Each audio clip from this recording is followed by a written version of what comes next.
ஒலிமுதல் police வாகனத்தை கடந்த பின்னர் 30 டெசிபல் ஒலிச்சரிய மட்டத்தை உணரும் சந்தர்ப்பத்தில் போலீஸ் வாகனம் B ஆனது ஓய்விலிருந்து 3 மீட்டர் செகண்ட் -2 என்னும் ஆர்முடுகளுடன் 10 செகண்டுக்கு இயங்கி 10 செகண்டின் பின்னர் பெற்ற வேகத்துடன் மாறாக்கதியில் இயங்கி வாகனம் ஏயினை துரத்து பிடிக்கிறது.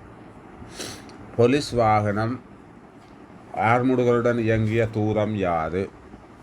இந்த போலீஸ் வாகனம் என்ன நடக்குது என்றால், இந்த வாகனமே போலீஸ் வாகனத்தை கடந்த பின்னர் ஒரு ஆர்முடுகளோட எங்களுக்கு 10 செகண்டுக்கு இயங்க போகிறார். அப்போ ஆர்முடுகளுடன் 10 செகண்டுக்கு இயங்குறாருண்டா 10 செகண்டில் ஒரு குறிப்பிட்ட வேகத்தை பெறுவார். இப்போ எங்களுக்கு கேள்வி முதலாவது, ஆர்முடுகளுடன் இயங்கிய தூரம் யாது?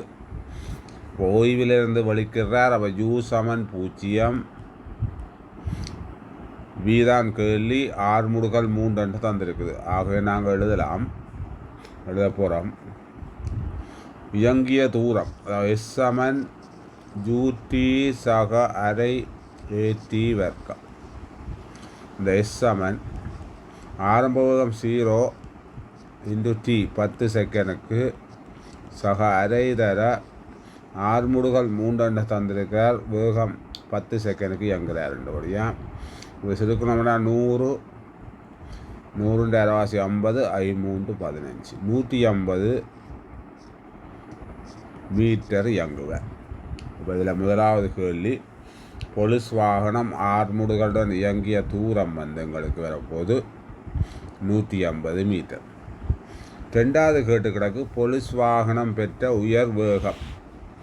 இதில் போலீஸ் வாகனம் பெற்ற உயர் வேகம் என்றால் எங்களுக்கு தெரியும் 150 மீட்டர் 150 மீட்டர் செல்லுது.